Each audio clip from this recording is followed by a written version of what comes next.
Alhamdulillah, thumma alhamdulillah,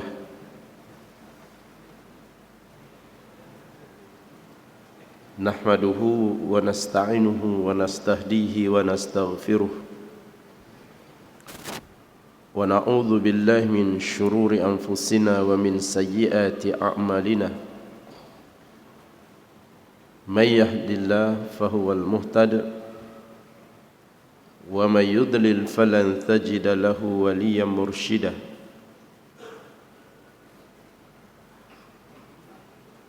Nusalli wa nusallimu ala habibina al-Mustafa Sayyidina Muhammadin Nabiyil Muhda wa Imamil Mujtaba wa Rasulina al-Murtada wa ala alihi wa ashabihi wa man jahada bi jihadihi wa man da'a bi da'watihi wastanna bi sunnatihi wa man sara ala nahjihi ila yaumiddin. Amma ba'd, fa inna asdaqal hadits kitabullah wa khairal hadi hadi Muhammadin sallallahu alaihi wasallam, syarrul umuri muhdatsatuha wa kullu muhdatsatin bid'ah wa kullu bid'atin dhalalah wa kullu dhalalatin finnar.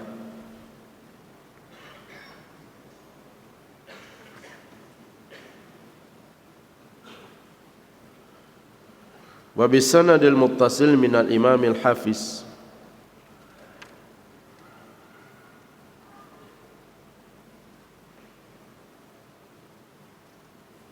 qala Allahu azza wa jalla fi mahkami tanzilih wa huwa asdaqul qailin, a'udzu billahi minasy syaithanir rajim, qala ihbitu ba'dukum li ba'din adu walakum fil ardi mustaqarrun wa mata'un ila hin, qala fiha tahyawna wa fiha tamutuna wa minha tukhrajun. Wa qala aidan fa azallahuma asy-syaitanu anha fa akhrajahuma mimma kana fihi wa qulna ihbitu ba'dukum li ba'din aduwwun walakum fil ardi mustaqarrun wa mata'un ila hin, fatalaqqa Adamu min rabbih kalimatin fataba alaihi innahu wat-tawwabur rahim. Qulna ihbitu minha jami'an fa imma ya'tiyannakum minni hudan faman tabi'a hudaya fala khaufun alaihim wala hum yahzanun. Walladzina kafaru wa kadzdzabu biayatina ulaika ashabun nar hum fiha khalidun.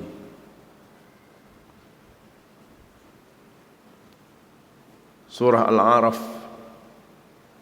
ayat 24, 25 dan surah Al-Baqarah ayat 36 hingga 39. Sahabul Fadilah, pengurusi dan seluruh ahli jawatan kuasa masjid, tuan-tuan imam, tuan-tuan guru, tuan Bilal, tuan Siap,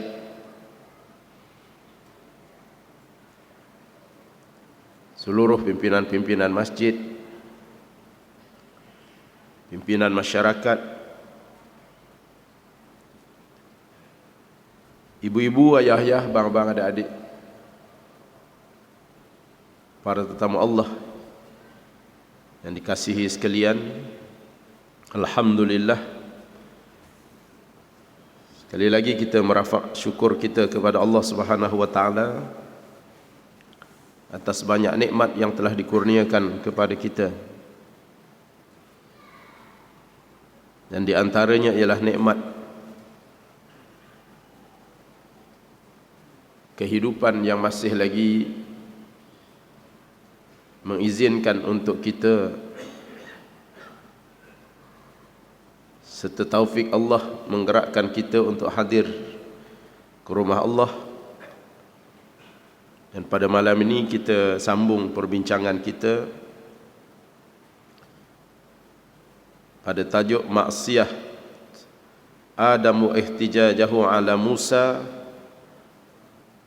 iaitulah kemaksiatan Nabi Allah Musa, Nabi Allah Adam alaihissalam, dan bagaimana Nabi Allah Adam berhujah dengan Nabi Allah Musa alaihissalam, sebagaimana yang juga disebut di dalam hadis Nabi SAW di dalam Sahih Bukhari dan di dalam Sahih Muslim,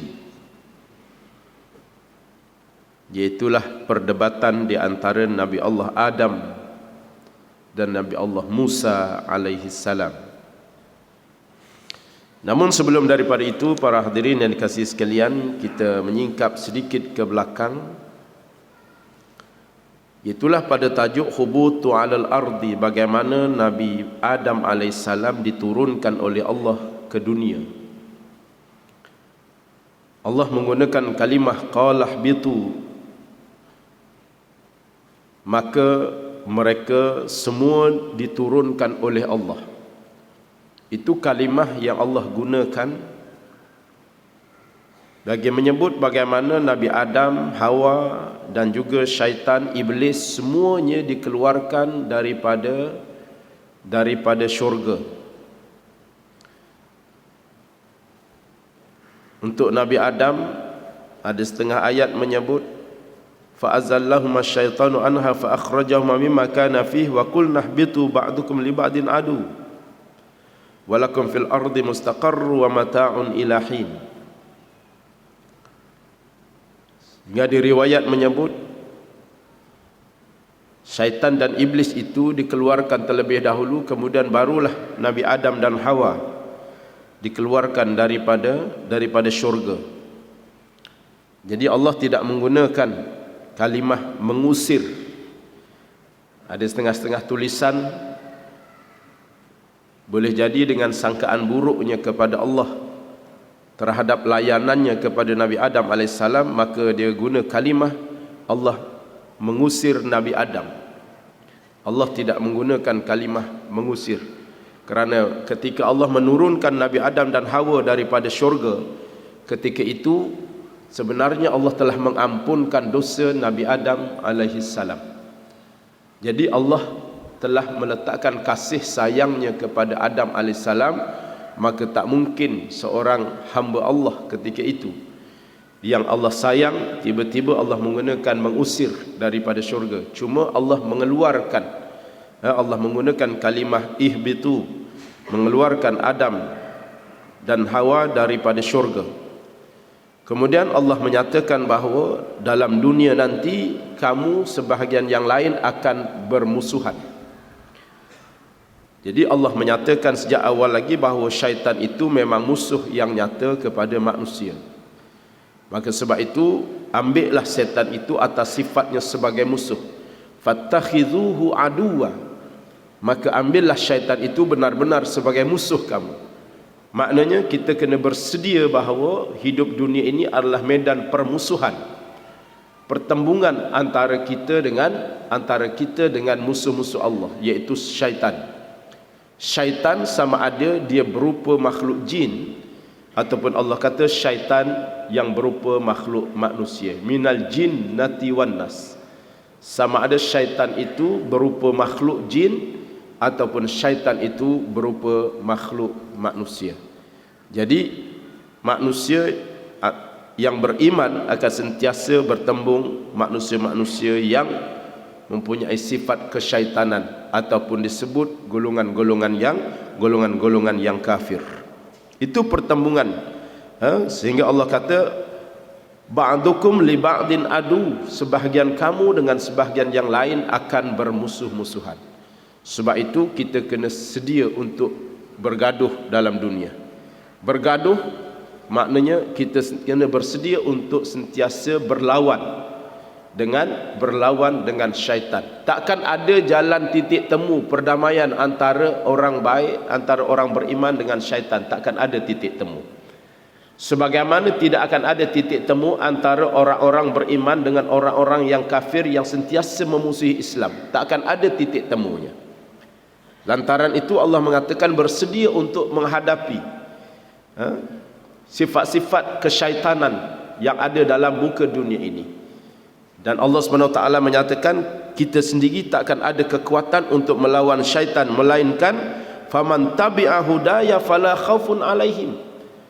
Maka sekiranya mereka-mereka yang mengikut akan petunjukku, maka merekalah yang akan dapat menghadapi syaitan. Akan dapat menghadapi syaitan. Tanpa petunjuk Allah, kita takkan dapat untuk menghadapi kejahatan syaitan. Itu dalam ayat yang kita telah pun sebut dalam beberapa pertemuan yang lalu, 2 bulan yang lalu. Bulan lepas saya tak dapat hadir.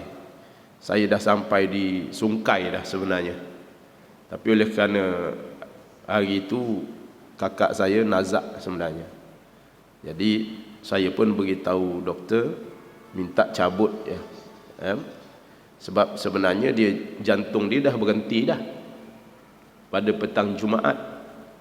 Petang Jumaat tu dah berhenti, tapi doktor buat CPR lagi, masuk tiup, jadi bernapas balik. Bernapas pun menggunakan mesinnya, tidak daripada disebut alami, daripada nafas. Jadi saya tanya doktor, kalau dicabut, adakah dia tak mampu nak bernafas sendiri? Kalau mengikut doktor, kata memang tak mampu, kecuali ada keajaiban Allah Subhanahu wa taala. Jadi pada petang Sabtu itu, bincang-bincang dengan doktor, bincang dengan keluarga dia, tak apalah, kita cabut je lah. Biar dia, kalau dia nak pergi, biar dia pergi. Kalau dia ada keajaiban, maka Allah akan panjangkan umur dia lagi. Saya tanya doktor, agak-agak lepas cabut tu berapa lama? Wallahu a'lam. Ada kadang-kadang sehari, kadang-kadang 2 jam, kadang-kadang 5 hari tak mati lagi. Jadi saya pun tak cabut. Lepas tu saya pun bergerak. Rupa-rupanya sampai di Sungkai, di telefon, dia dah pergi menghadap Allah. Jadi tak dapat untuk sama dengan tuan-tuan sekalian. Baik, jadi para hadirin sekalian, itu dalam ayat-ayat yang kita telah pun sebut sebelum daripada ini. Dan Adam dan Hawa dan semuanya diturunkan ke muka bumi, dan mereka semua manusia dan sebahagian yang lain, mereka hidup antara manusia, antara iman dan kufur itu akan sentiasa bertembung dalam muka dunia. Baik. Jadi dalam kisah ini disimpulkan oleh Dr. Salah Khalidi. Dia menyebut bahawa laqad kana iblis ma'a malaika fil jannah. Adapun iblis dengan para malaikat telah pun duduk sejak awal lagi dalam syurga. Iblis dan malaikat telah bermula dalam syurga. Wa khalaqallahu Adam fil jannah, dan Allah menciptakan Adam dalam syurga. Wa nufkha fihi min ruhihi wa huwa fil jannah, dan Allah pun meniupkan ruh pada jasad Adam itu dalam syurga. Wasjada lahul malaika fil jannah, dan diperintahkan sujud kepada malaikat juga dalam syurga. Wa asa iblis wa tamrada fil jannah, dan kemaksiatan iblis dan kesombongannya juga dalam syurga. Wa khalaqallahu Hawa ali Adam fil jannah, dan diciptakan Hawa untuk Nabi Adam juga dalam syurga. Wa abaha lahuma sakanail jannah, dan dua-dua mereka itu didudukkan dalam syurga. Waswasalahuma syaitan fil jannah, dan syaitan mewaswaskan Adam dan Hawa juga dalam syurga. Wa akala minasyajarah fil jannah, dan Adam dan Hawa melakukan kesalahan menghampiri makan daripada buah pohon larangan juga dalam syurga. Wa nadima wa taba fil jannah, dan kedua-dua menyesal dan bertaubat juga dalam syurga. Wa taballahu alaihima fil jannah, dan Allah mengampunkan dosa kedua-duanya juga dalam syurga. Summa anzalallahu thalathah, kemudian Allah pun menurunkan ketiga-tiganya. Apa dia? Adam, Hawa dan iblis. Wahbatahum minal jannah ilal ard, maka diturunkan daripada syurga ke muka dunia. Maka riwayat tidak ada, hadis tidak ada menyebut di mana diturunkan. Tidak ada. Ada pun dalam riwayat Israiliyat ada menyebut Adam diletaknya di India. Itu Israiliyat. Kemudian Hawa diletak di Jeddah. Tidak ada sumber sebenarnya yang menyebut di mana pertemuan itu. di mana diletakkan. Kemudian berjalanlah Adam dan Hawa, berjalan sampailah di satu tempat. Hawa nampak macam ada bayangan manusia. Ketika itu tak ada manusia lain. Sebab Adam dan Hawa ni ketika dalam syurga tidak lagi mempunyai anak. Diturunkan belum lagi beranak, belum lagi mempunyai zuriat. Maka di atas muka dunia ketika itu hanya ada dua manusia, iaitu Adam dan Hawa.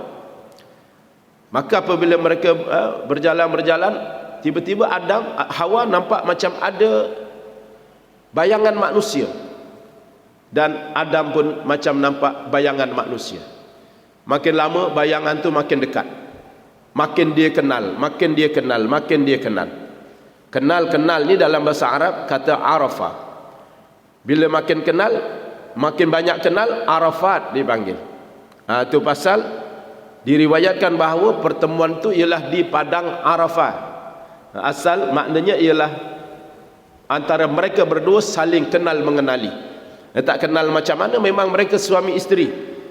Maka akhirnya bertemulah mereka di padang Arafah, dan riwayat menyebut pertemuan itu di Jabal Rahmah, tapi tidak ada hadis yang sahih menyebut di Jabal Rahmah. Itu pasal bila orang pergi umrah, dia naiklah ke Jabal Rahmah itu kan, ramai yang naik untuk berdoa, terutama doa minta jodoh.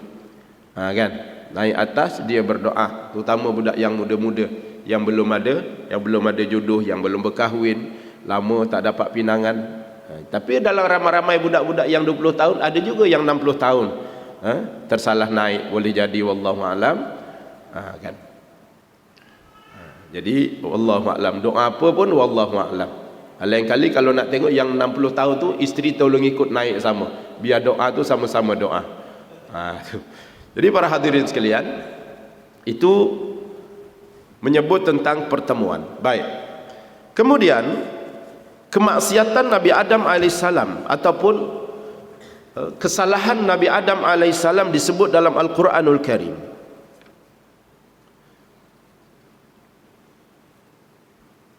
Wa asa Adama rabbahu faghawa. Dalam ayat yang lain menyebut walaqad ahidna ila Adam min qablu fanasiya wa lam tajid lahu azma. Sesungguhnya kami telah pastikan, kata Allah, bahawasanya kepada Adam, bahawasanya sebelum daripada itu fanasia, Adam telah dilupakan oleh Allah. Adam ni lupa. Kemudian walam tanajid lahu azma. Kesalahan Nabi Adam itu ialah Nabi Adam sendiri tak ada pun cita-cita untuk melakukan kemaksiatan. Tak terniat dalam hati Adam untuk mengingkari perintah Allah.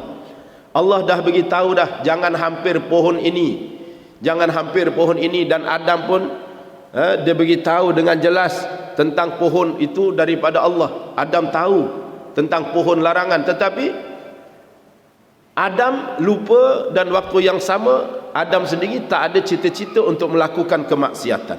Itu yang Allah sebut dalam Quran. Berarti kesalahan yang Nabi Adam lakukan ialah kerana lupa.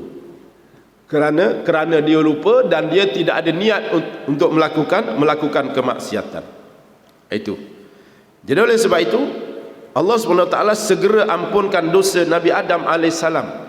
Fatalaqa Adamu min rabbih kalimatin fataba alaihi innahu at-tawwabur rahim. Maka Nabi Adam pun menyesal dan dia mohon kepada Allah. Dia menyesal, dia nak minta ampun kepada Allah, tapi Nabi Adam tak tahu apa bahasa nak disebut minta ampun pada Allah. Apa bahasa nak disebut? Nak cakap macam mana dengan Allah, nak minta ampun? Ketika itu Nabi Adam tak tahu. Maka Allah kata fatalaqa Adamu min rabbih, maka Allah pun mengajar Adam. Allah pun mengeluarkan beberapa perkataan untuk mengajar Adam alaihissalam bagaimana untuk memohon ampun kepada Allah. Dan Allah sebut kalimah itu apa dia? Qala rabbana zalamna anfusana wa illam taghfir lana wa tarhamna lanakunanna minal khasirin. Dan Nabi Adam pun menyebut, ya Allah, ya Tuhan kami telah melakukan kezaliman kepada diri kami sendiri. Sebab itu kita sebut dulu, kalau kita nak minta ampun, ataupun memang kena kita minta ampun, maka keampunan itu pada kunci yang pertama, pada tangga yang pertama ialah kita mengakui yang kita telah melakukan dosa.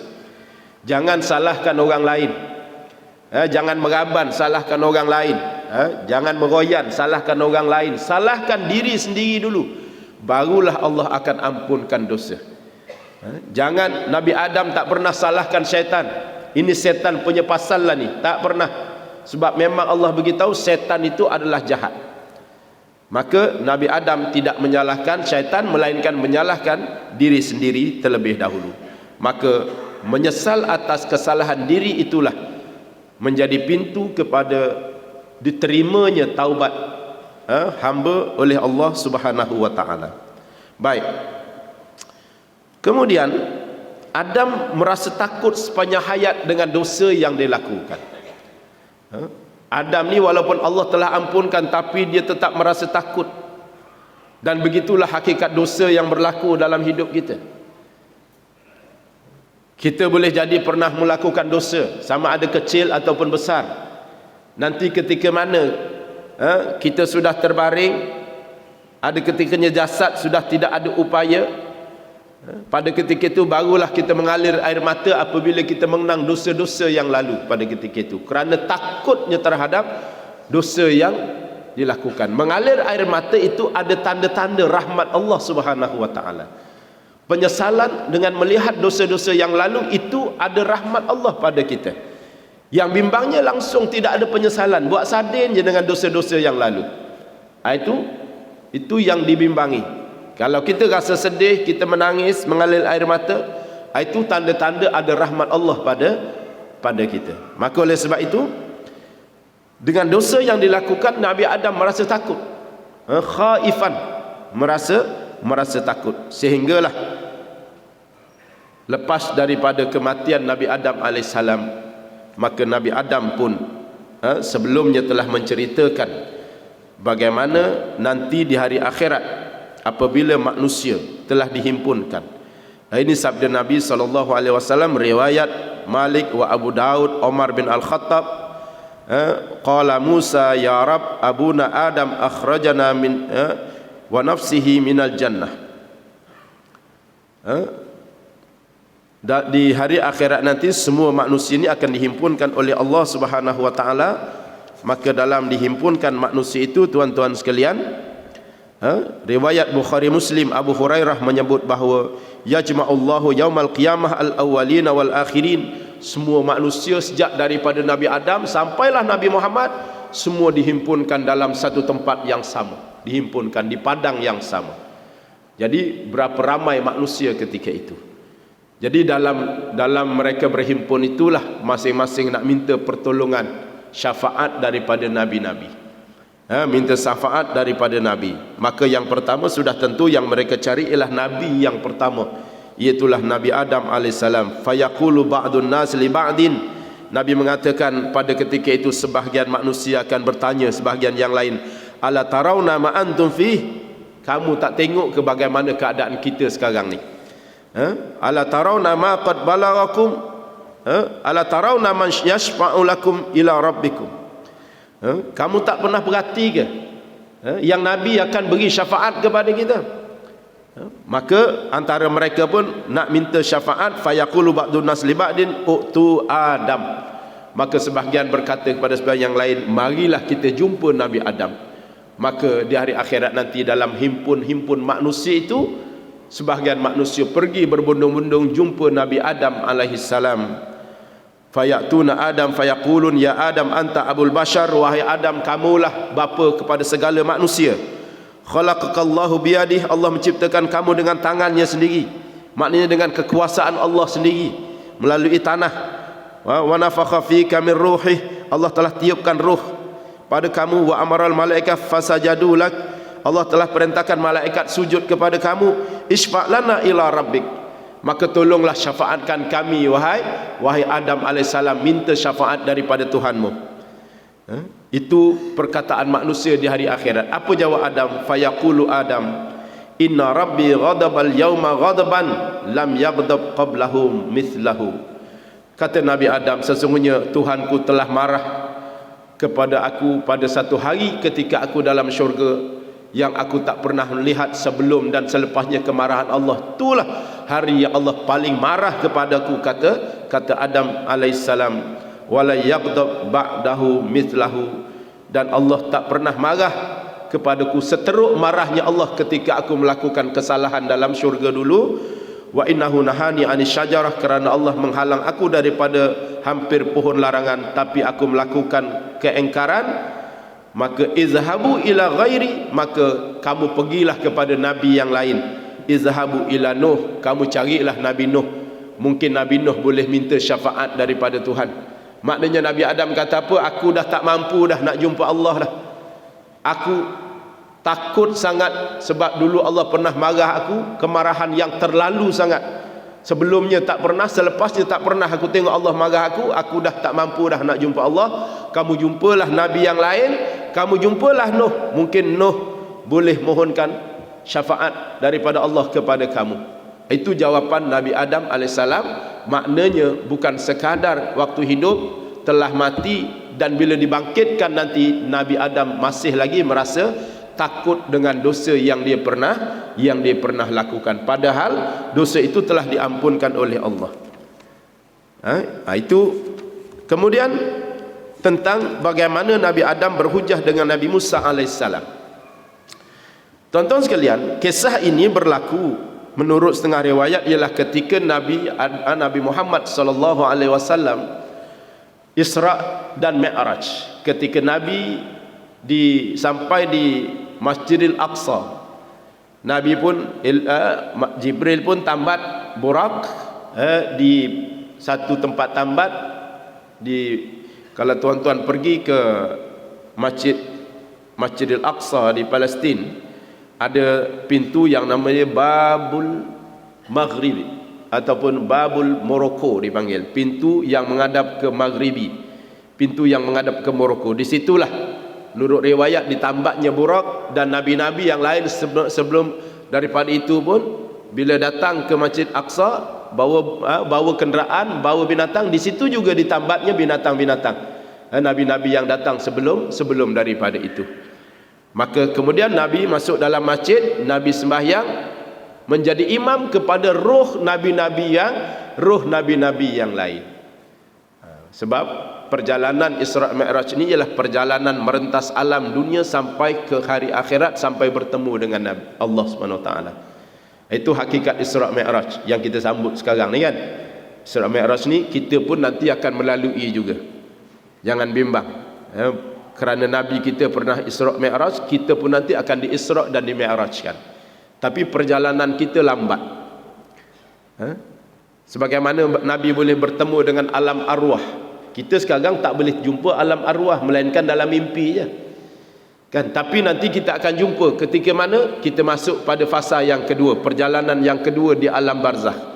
Baru kita boleh jumpa arwah-arwah yang terdahulu. Arwah mak kita, tok kita, nenek kita boleh di alam barzah. Alam barzah ni entah berapa ribu tahun kita duduk, wallahu a'lam. Entah berapa ribu tahun, sebab nak tunggu semua orang dimatikan oleh Allah. Nak tunggu pula syaitan iblis semua dimatikan oleh Allah. Nak tunggu dunia pula dihancurkan oleh Allah. Nak tunggu akhirnya malaikat semua dimatikan oleh Allah. Akhir sekali mati ialah malaikat maut dimatikan oleh Allah. Maka nak tunggu semua malaikat dimatikan, entah berapa ribu tahun kita duduk di alam barzah. Mungkin ribuan tahun kita akan duduk di alam barzah. Tapi itu dalam perjalanan kita untuk bertemu dengan Allah. Sebagaimana Nabi dalam perjalanan bertemu dengan Allah, masuk ke alam arwah, bertemu dengan roh nabi-nabi dan rasul-rasul yang terdahulu. Naik langit pertama jumpa Nabi Adam, naik langit yang pertama, yang kedua, yang ketiga, yang keempat, yang kelima, yang keenam, yang ketujuh, akhir sekali Nabi Ibrahim alaihissalam. Pertemuan dengan nabi-nabi dan rasul-rasul. Kemudian barulah Nabi naik ke Sidratul Muntaha bertemu dengan Allah. Hakikatnya kita juga akan melalui perjalanan itu, tetapi kita tidak dengan burak, tapi kita akan pergi menghadap Allah Subhanahu wa taala. Sebab itu nikmat bagi orang yang berada dalam syurga ialah saat bertemu dengan Allah. Ketika dibuka pintu hijab, ketika pertemuan ahli syurga dengan Allah, Allah pun mengucap salam, salamun qaulam mir rabbir rahim. Itu kalimah salam daripada Allah kepada penghuni syurga bila bertemu dengan Allah Subhanahu wa taala. Allah mengucap salam.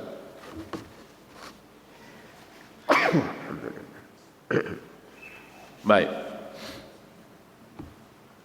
Jadi para hadirin sekalian, selepas menurut setengah riwayat, selepas daripada sembahyang itulah baru berlaku pertemuan antara Nabi Musa dengan Nabi sallallahu alaihi wasallam, dengan Nabi Muhammad sallallahu alaihi wasallam. Dan ketika itu Nabi Musa alaihissalam dah lama dah berhasrat nak jumpa Nabi Adam alaihissalam. Maka berjumpalah. Wallahu alam. Tidak ada satu riwayat yang jelas sama ada ianya berlaku di alam barzah ataupun dalam alam arwah dan sebagainya, wallahu alam. Tapi disebut di dalam hadis sahih Bukhari, disebut oleh Nabi sallallahu alaihi wasallam bagaimana pertemuan antara Nabi Adam dengan Nabi Musa dengan Nabi Adam alaihi salam.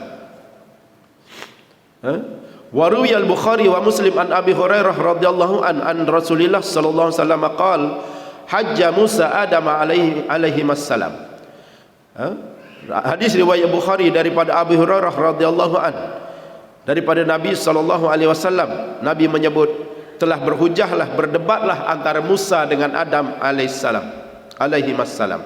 Faqala lahu, maka Musa pun bertanya kepada Adam, antal ladzi akhrajta nasa bidzunubika minal jannah wasqaitahum. Wahai Adam, bukankah kamu dengan sebab kamulah maka manusia ini dikeluarkan, dengan sebab dosa kamulah ketika dalam syurga dulu menjadi sebab manusia semua dikeluarkan daripada syurga. Bukankah kamu yang mencelakakan mereka semua? Kata Musa alaihissalam kepada Nabi Adam. Apa jawab Adam? Qala Adam, ya Musa.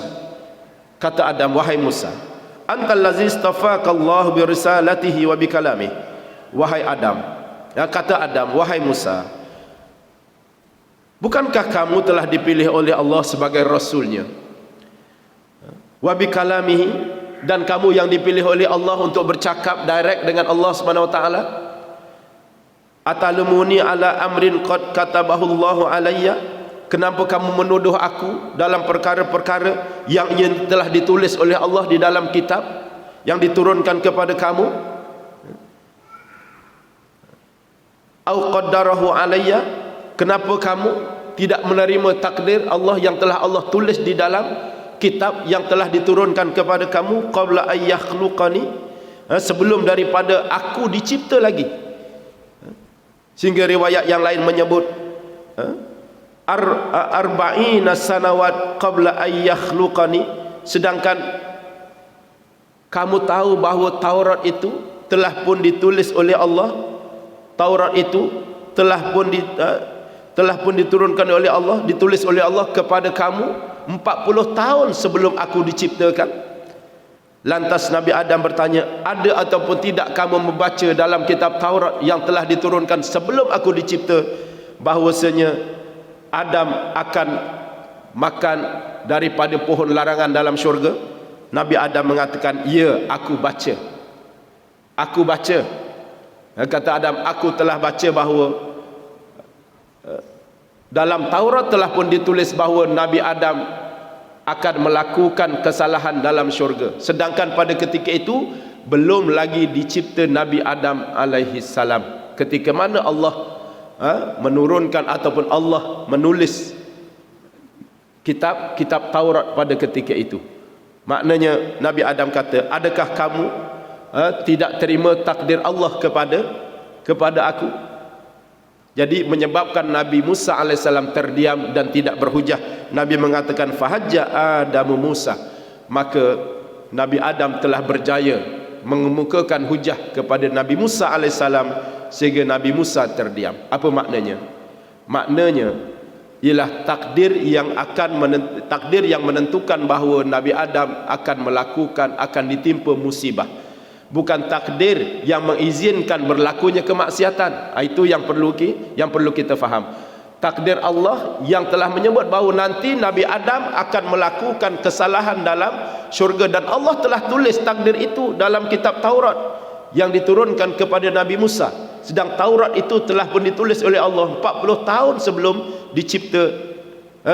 dicipta Nabi Adam alaihissalam. Sebab itu Nabi Adam tanya kepada Musa, adakah kamu tak percaya takdir Allah? Bukan makna Nabi Musa tidak percaya takdir Allah, tapi dialog ini untuk menyebut bahawasanya berimanlah kita semua dengan takdir Allah Subhanahu wa taala. Kan? Semuanya telah tertulis dalam kitab di Lauh Mahfuz lagi.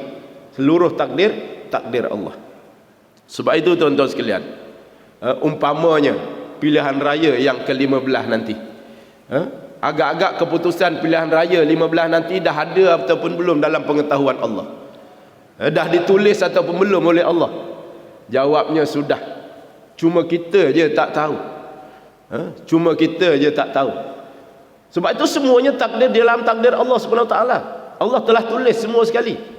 Jadi manusia yang beriman terhadap takdir Allah, maka dia akan serahkan kembali kepada takdir Allah.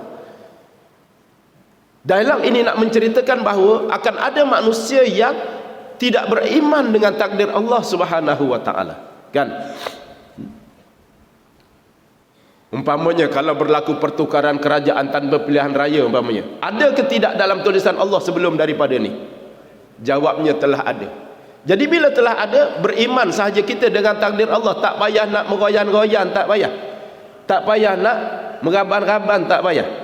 Kan? Terima takdir Allah. Ada ke tidak dalam tulisan Allah yang akan mengatakan bahawa yang di Pertuan Agong akan putuskan siapa Perdana Menteri yang ke-8? Dah ditulis ke belum agak-agaknya? Jawabnya sudah ditulis sejak awal-awal lagi. Maka beriman kita dengan takdir Allah Subhanahu wa taala. Itu orang ya. Jadi Allah nak kata supaya kita beriman dengan takdir. Begitu juga masalah yang berlaku kepada umat Islam di China umpamanya, di India. Ada ke tidak dalam takdir Allah yang orang-orang Hindu akan menzalimi umat Islam di India? Jawabnya ada.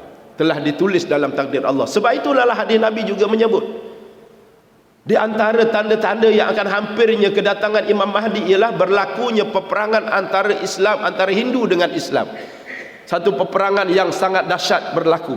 Itu telah disebut oleh baginda sallallahu alaihi wasallam. Buka dalam Ahdathun Nihayah, kumpulan hadis-hadis akhir zaman, hadis-hadis sahih yang menyebut apa yang akan berlaku di akhir zaman. Peristiwa-peristiwa begini. Kan? Orang Cina, orang Islam, umat Islam di Cina dizalimi. Adakah tidak ada dalam tulisan Allah? Jawabnya telah ada dalam tulisan Allah. Sebab tu tak payah kita nak seolah-olah tidak beriman terhadap takdir Allah. Cuma bagi masyarakat Cina, umat Islam di negara China dan di India umpamanya, semua ini termasuk seluruh manusia, Allah ada kekuasaan, kudrat Allah untuk menggilirkan hari menang, hari kalah, hari menang, hari kalah. Sebab itu tidak semua sepanjang masa manusia ni boleh bahagia. Ada ketika dia sedih, ada ketika dia bahagia, ada ketika dia sedih. Penggiliran itu Allah telah sebut, terimalah penjadualan penggiliran. Cuma kita tak tahu bila jadual itu. Bila kita pun tak tahu kan. Semalam masih lagi jadi menteri, hari ni tiba-tiba tak jadi menteri. Semalam rasa gembira, hari ni rasa sedih. Kena terima hakikat. Iyamsaskum qarhun faqad massal qauma qarh mithluh wa tilkal ayyamu nudawiluha bainan nas. Waliya'lamal ladzina amanu. Allah Subhanahu wa taala, kalau Allah kata, kalau kamu rasa sakit menghadapi musuh kamu, percayalah musuh kamu juga rasa sakit menghadapi kamu. Watilkal ayam, dan demikianlah Allah pergilirkan hari-hari kalah dan menang, hari bahagia dan derita di antara manusia. Ada masa kita gembira, ada masa kita sedih. Ada masa kita sedih, ada masa kita gembira. Tu kawan-kawan umat Islam di China, lama dah mereka bersedih kan. Mereka nak menutup aurat yang perempuan pun tak boleh. Ini azan. Nak tutup aurat pun tak boleh. Nak buh nama Islam pun tak boleh. Kan? Bubuh nama Siti pun tak boleh, Nur pun tak boleh, Sajat pun tak boleh. Kan? Tak boleh. Bubuh nama Islam tak boleh. Nak sekolahkan anak-anak di sekolah Islam tak boleh. Ada perempuan-perempuan Islam yang dikahwin paksa dengan lelaki-lelaki Buddha, berlaku. Isteri-isteri yang dimandulkan juga berlaku, di penjara. Juta umat Islam di penjara, berlaku. Mereka berdoa kepada Allah. Kenapa lama Allah tak tolong? Bukan Allah tak tolong. Allah kata liya'lamal ladzina amanu wa yattakhidha minkum syuhada wallahu la yuhibbuz zalimin. Kerana Allah nak mengambil kamu sebagai syahid, kata Allah. Sebab itu tak sia-sia orang umat Islam di China yang dizalimi sehingga mati. Tak sia-sia. Sebab Allah nak pilih mereka sebagai syahid. Orang India, orang Islam di India yang dibakar hidup-hidup, yang dibunuh, semua itu tidak percuma, kata Allah. Sebab kalau tak ada peperangan begitu, bagaimana aku nak mengambil kamu untuk memilih di antara kamu yang mendapat syahid di sisiku, kata Allah. Namun hari ini doa mereka dijawab oleh Allah Subhanahu wa taala. Sebab itu sampai pula hari derita kepada orang-orang yang menzalimi umat Islam pula di China, kan? Suruh beriman dengan Allah yang tidak nampak, mereka tak beriman kepada Allah. Tapi bila Allah hantarkan satu virus yang juga tak nampak dengan mata kasar manusia, dia boleh rasa takut dengan virus. Dengan Allah tak rasa takut dengan virus. Tak pasal-pasal semua orang perempuan di China semua pakat menutup aurat pula dah. Tinggal mata je lagi yang nampak, tubuh semua tak nampak. Bila Allah yang suruh tutup aurat, haram tak tutup aurat. Bukan sekadar tak tutup aurat, benci pula dengan orang yang menutup aurat. Hari ini semua pakat menutup aurat. Tu sebab saya pernah tanya Cina, kebetulan baiki tayar kereta, tanya tokek tayar sementara siap sembang. Tanya dia, ni Cina ni pasal apa virus? Dia confident jawab, ini pasal ini kuman itu makan kelawar, makan tikus. Iya ke saya kata? Yalah, itu doktor cakap macam tu lah. Saya tanya dia, berapa lama dah orang Cina ni menteka darah dengan tikus, dengan kelawar ni, berapa lama? Oh, dah lama dah. Tapi pasal apa dulu tak ada virus ni? Kenapa sekarang baru ada virus? Kenapa dulu makan tikus apa semua? Puak-puak ni jenis makan tikus. Jangan kata di sana lah, tuan-tuan pergi Vietnam pun nampak dah, kan? Sebab tu kalau pergi Vietnam, dekat sikit lah, tambang murah kan, 150 dah boleh sampai dah. Pergi tengok kat Vietnam, nak tengok anjing seekor pun payah kat bandar. Kucing pun tak ada, tikus pun tak ada. Pasal apa? Keluar je binatang ni, habis kena sembelih, tak payah sembelih, terus makan. Anjing dimakan, kucing dimakan, tikus dimakan, kan? Kita kat Coket tu tuan-tuan sekalian, tikus besar-besar lembu, besar-besar kucing tu, tikus. Maai kan? Cuba orang Coket semua makan tikus, selesai masalah, kan? Selesai masalah. Kan? Jadi saya tanya, kenapa bagus sekarang? Kenapa dulu tak ada virus? Oh, tak tahulah, dia kata. Tak boleh nak fikir. Saya kata, tak payah fikirlah, you terima saja, ini adalah kerja Tuhan Allah. Ini adalah kerja Tuhan Allah. Jadi tuan-tuan sekalian, hari ini Allah jawab, itu takdir Allah. Jadi sebenarnya kita kena kembali kepada Allah. Sebab itu Nabi Adam mengajak Nabi Musa AS, kita kembalilah kepada sumber Allah SWT, yang Allah telah takdirkan ianya berlaku. Bukan salah aku, tapi kerana Allah dah tulis dah semuanya dalam Al-Quran. Musibah ini akan berlaku kepada aku, terimalah takdir Allah. Aku redha dengan semua ini, aku terima takdir Allah walaupun aku tak terima kemaksiatan ini, kata Nabi Adam AS. Sebab gitulah yang lain, kan? Tak payah nak beraban-raban. Bertenang je rakyat Malaysia ni, kan? Kalah pilihan raya bertenang, menang pilihan raya bertenang, kemudian tukar kerajaan pertengahan jalan bertenang.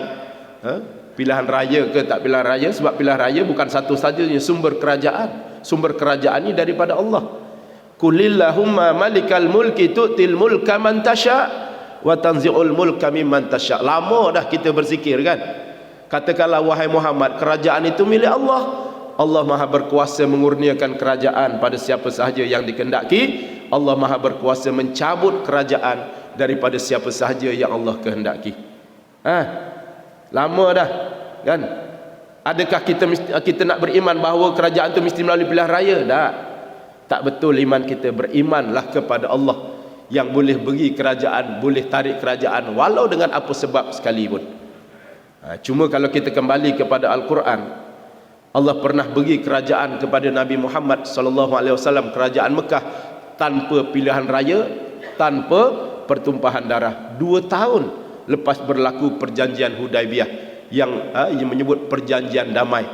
Allah nak suruh orang Islam ni berdamai dulu. Nanti lepas kamu berdamai, jangan bimbang, aku akan beri kamu kerajaan. Yang penting berdamai dulu, jangan bergaduh.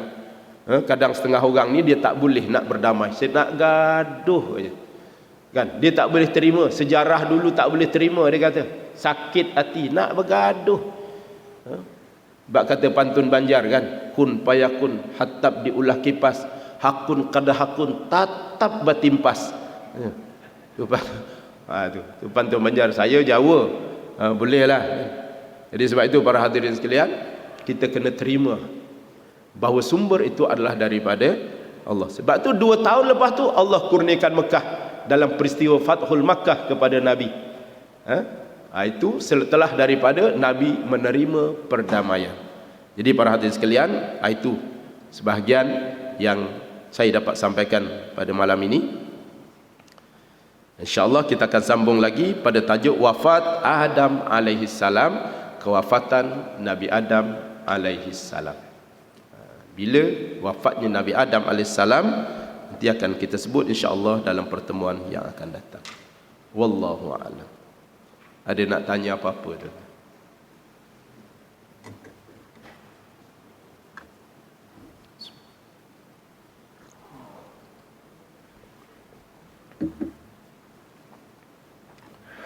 InsyaAllah kita jumpa lagi. Saya mohon ampun kepada Allah, kemaafan pada tuan-tuan sekalian. Cuma tuan-tuan sekalian, di belakang tu ada sejadah dibentang. Tulan malam ni lupa kalang kabut, tak dan nak bawa tabung untuk tolong bantu sekolah saya. Alhamdulillah pelajar baru masuk ada dalam 45 orang. 45 orang, dan kita tanggung ada sebahagiannya yang tak mampu nak bayar yuran pun kita tanggung. Dan kita tahun lepas kita dah mula dah fast track SPM, tapi tahun ni kita lebih perkasakan lagi kerana kita dah ada guru-guru khusus untuk mengajar fast track SPM. Dan alhamdulillah keputusan yang lepas, walaupun dia ambil dalam tempoh 2-3 bulan sebelum periksa, baru dia belajar, ada yang dapat B, dapat C, B, puratanya lulus lah alhamdulillah. Sekurang-kurangnya bahasa Melayu dan sejarah dia boleh lulus. Tu yang paling penting untuk meneruskan kehidupan dia dengan sijil, kan? Dengan sijil. Tapi tak payahlah beriman dengan sijil, saya kata, kan? Tapi kena adalah sekurang-kurangnya itu keperluan. Tapi budak-budak kadang pandai jawab, tak ada sijil pun boleh jadi menteri ustaz. Itu terpulanglah saya kata. Tapi kenalah ada SPM, kena ada apa semua. Wallahu a'lam. InsyaAllah kita jumpa lagi. Jadi ada di belakang tu ada sejadah, dan saya ucapkan terima kasih. Mudah-mudahan insya-Allah Allah ganti yang lebih baik. Wa ma anfaqtu min syai'in fa huwa yukhlifu. Apa yang tuan-tuan belanja pada jalan Allah, mudah-mudahan Allah akan ganti yang lebih baik. A'udzubillahi samil alim minasyaitonir rajim. Bismillahirrahmanirrahim.